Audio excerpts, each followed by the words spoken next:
Well, hello, it's Badge of Honour and I'm Alan Curry, continuing some of my stories of my life in the police service. I was talking just on the last episode about some issues with the press. And, you know, today we might have some views whether the press as what it was yesterday, etc. I just remember I had a local reporter who came and spoke to me once a week and wanted stories, because police stories fill newspapers, they fill the television. You all know that, whatever the country, whatever the location, you'll find a story where the police are involved because they're news. And he always used to teach me, and he taught me, he said, what we need, Alan, he said, we need stories that are unusual or about animals. Everybody likes an animal story. And we had a couple of stories that we created there. Believe it or not, the first one, which was unusual and in some ways despicable, was the fact that we found out that a local florist who was doing flowers for funerals, after the funeral take place, generally the flowers are put around the grave, and they were going back to the grave and recovering the flowers and the mechanisms that kept the flowers together and reusing them. And that went literally, would you believe, nationally.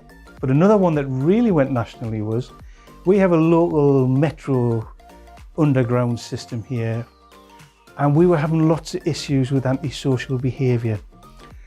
And we looked at problem solving, but basically, in conjunction with the authorities of the metro, we actually started playing classical music at all the stations.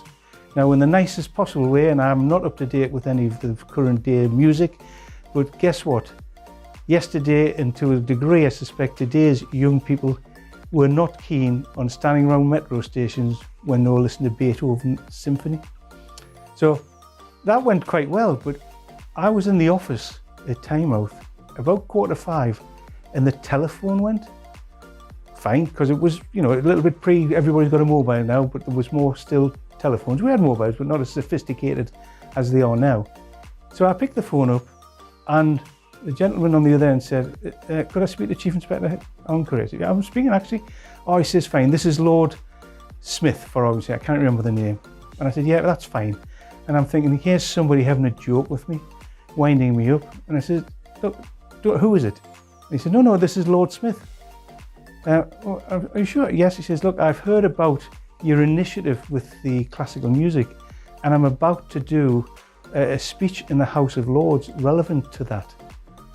Anyway, so I give him the conversation, I explain what was happening, and about 2 weeks later, he sent me a copy of Hansard. Now, Hansard is the verbatim record taken down in Parliament of both speeches made in the House of Commons and the House of Lords. And there on, for argument's sake, page 23 is Lord Smith saying, I spoke to Chief Inspector Curry in relation to classical music being played on the metro, and he replied, and I remember this because I said it, the youth of today are not supposed to be staying around police stations when classical music is played. So there you are, a little claim to fame. I actually have my name in Hansard. But moving on, and you know, I've mentioned about my parents and my father, who didn't really give me a great deal of praise, but obviously I knew he had a lot of pride in me. As I was promoted Chief Inspector, he actually said to me, and this was his response, which was really good for him, well, you must be doing something right. Well, maybe I must have been doing something right, because they moved me to the next rank, was Superintendent, and I now take on an area command within the gated area of Newcastle upon Tyne, where I'm now responsible for 250 officers. Now, I have retired, but I was asked a while ago, what was your proudest moment within the Honour Epi Police? And that's always a difficult one, because I've hopefully gone through a few incidents and a little bit of my background, both family and professional life. After 35 years in the organisation, there's one incident that sticks out as probably being my proudest moment.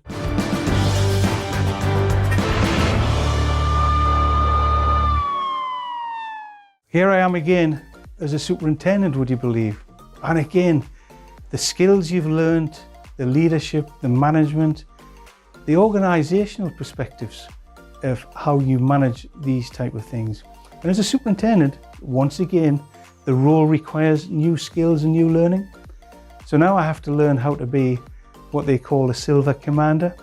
You've seen it on the television where officers are policing protests or different aspects of different incidents that occur.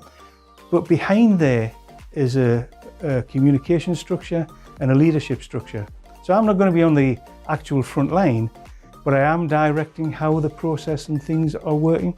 So as a silver commander, I have responsibility both for firearms incidents that occur, both spontaneously and what we call pre-planned. And I also have a public order responsibility as a silver commander as well. New skills, new learning.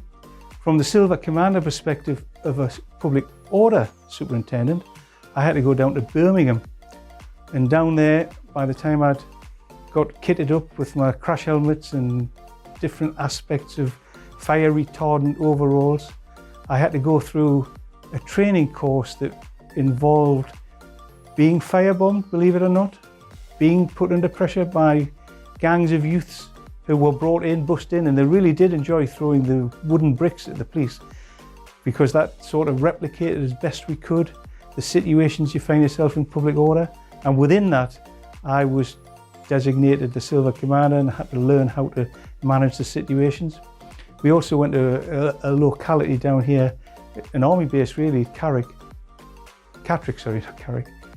where again, we were in a disused town area where we were firebombed, burnt out cars, bricks thrown at us and all the rest of it. So not only did I direct it, I was also put through the situations where I understood what my officers were going to go through. The same issue occurs in relation to a silver commander as in relation to firearms. I don't know how to fire a gun, but I end up taking the responsibility for the tactical options. So if there's a spontaneous firearms situation, we have officers in all parts of the country who will be driving cars which have firearms on them as an instantaneous response to any firearms incident. It's easy to just replicate when you've seen and heard over the last few years of terrorist incidents, particularly in London, where people have been shot. But as the first officers on the scene, that's a spontaneous response. There's no time to plan, do whatever. If we have intelligence and information about issues where there are likely to be either somebody we want to arrest or an incident to take place where firearms, then you have time to pre-plan it and work out what your tactics are going to be. And what we have is firearms advisors. And the firearms advisors always come to the superintendent. They give me, in this situation, the options, and I then have to make the decision. And if it's the right decision, great. And if it's the wrong decision, it'll be me in court who has to consider why I made certain decisions. I recall one where we knew we wanted somebody who was a violent criminal. He was wanted for an armed robbery at a bank. We knew where he lived, but we didn't want to go into the premises in case he had a gun. It was about how we managed. So I had armed officers, and I also had a surveillance team, plainclothes officers, watching this particular house. And I have to say, he was the most boring bank robber I've ever met. He never left the house for 3 days. So for 3 days, I sat in a car park at a local supermarket with 3 marked police vehicles, 2 unmarked police vehicles, and people watching the scene. And would you believe the gentleman, but the individual we were looking for came out of the house with his wife and went to the local hospital. And I knew the place, that was where I was an inspector. So I knew the place as like the back of my hand. And what it turned out was his wife had fallen down the stairs and broken her ankle. We subsequently broke her ankle, and he took her to hospital, where we were able to arrest him in the street. And in the nicest possible way, because I believe in this, he was sentenced to 14 years in prison for the armed bank robbery. So they're things that occur, and that's how I learn. And then of course, they're the operational roles I have responsibility for. But back to all the things I've told you before as you progress, I still have 250 officers who have their own little problems, have their own daily crisis, keep coming to me when there's a problem, management of the situation. Now I've got a community involvement. Gateshead has the largest Jewish Orthodox community, and I had some great relationships with individuals there, making sure that we all lived peacefully together, or as peacefully as one can. And then, not least of which, let's go back, I'm now a superintendent, but guess what? My wife got a rank as well. She wanted to be a chief superintendent. So once again, I've still got a boss, but I've got another boss.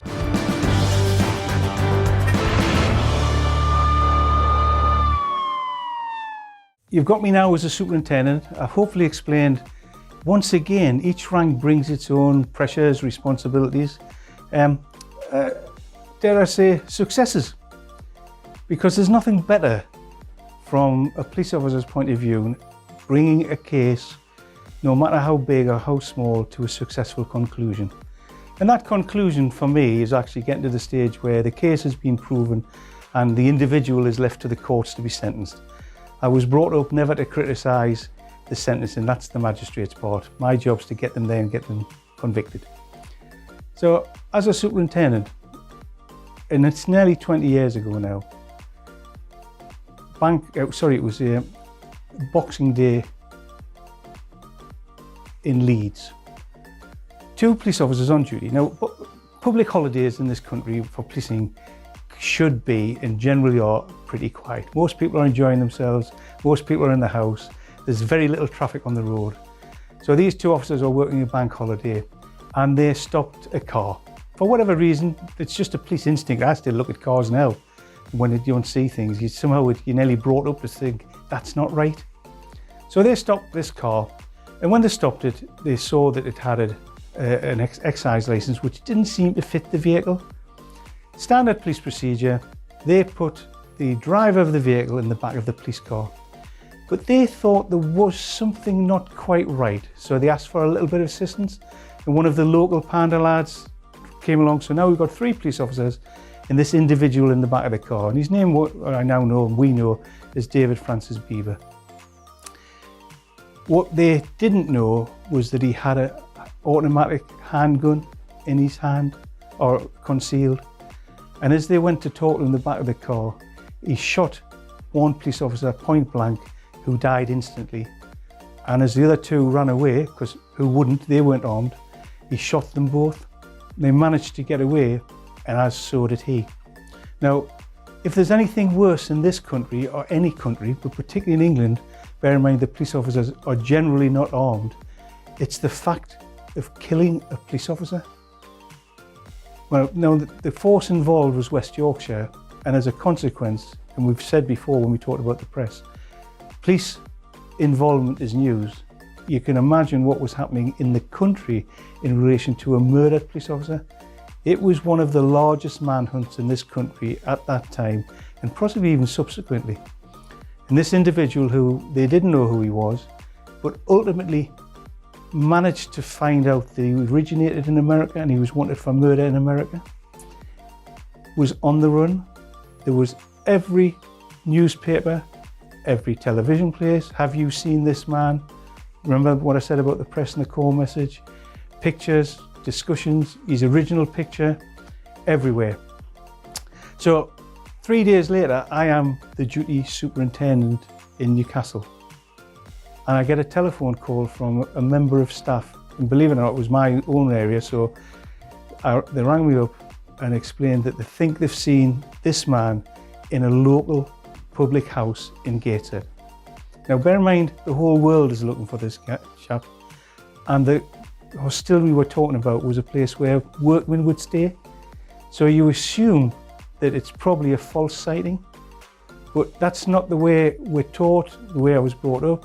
And we're now into what I described before as a pre-planned firearm operation, and it's 12:30 at night. So as a consequence, I put together a firearms team. So you bring your staff together.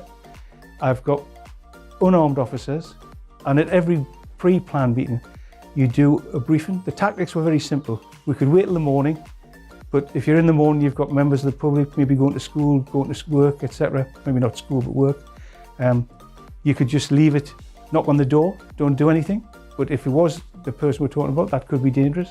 Or alternatively, we could do it at 12:30 at night, very few people around, nothing to worry about. We knew the facility, it was a bedroom with a sink in. And if the gentleman involved didn't want to come out, we have a siege and it's not a problem. We can stay there as long as we want. He's going to go nowhere. Anyway, we put it together. The tactics were very simple. We put what we call an outer cordon of unarmed officers. We put an inner cordon of firearms officers, and then we sent armed officers in to knock on the door, in the best way. Now, you will have seen all the television programs of armed officers, and none of them are quiet. It's about being assertive, aggressive. It's about making sure you know who is in charge, and that's exactly what they did. The issue for me is, I'm in charge, I've had to organise it, I'm responsible, I say go, and if anything goes wrong, it's my fault. That's what you sign up for. Anyway, they knocked on the door, and I got the call on the radio, nothing's happening. And then the door opened, they put this guy on the floor, and it turned out to be David Francis Bieber. You wouldn't believe, to this day, we still don't know why he's there. He's never spoken to the police. We've now just arrested the most wanted man in England, and possibly the world, but definitely let's just say England. And now we've got a whole different scenario of how you manage. And this is where a lifetime of policing skills, learning the role through different ranks comes together, because you don't go into the room, we just sealed it. We didn't know, I didn't know what the forensic strategy for West Yorkshire was for. They need to do that. So I know we need to seal the place, seal the room. I know the officer involved have to take this individual to one of our terrorist holding locations, which is exactly what we did do. He's arrested. Eventually, people will work out what's happening. But there's two parts to this. One, the fact it came to a successful conclusion is hopefully what I trained for all my life. It hopefully builds upon everything I've talked about, from joining the job at 19 to being a superintendent some 30 years later, of all the skills, abilities, leadership and management came to fruition on that one night of management and working with it. And the other thing that always, when I said if anything goes wrong, when they investigated the room for the forensic strategy, the gun he used to murder the police officer was under the pillow, loaded and ready to fire. If I hadn't worked the way I did on that night and just sent a police officer to knock on the door and say, excuse me, that officer would be dead now, and I'd still be asking questions. So when it comes back to the final part, maybe my proudest moment, yes, being involved in managing the arrest of that individual, but it also culminates in the end of 32 years of being a police officer and all the skills and I learned through that period of time. I will be seeing you again on South Asia TV. Thank you very much.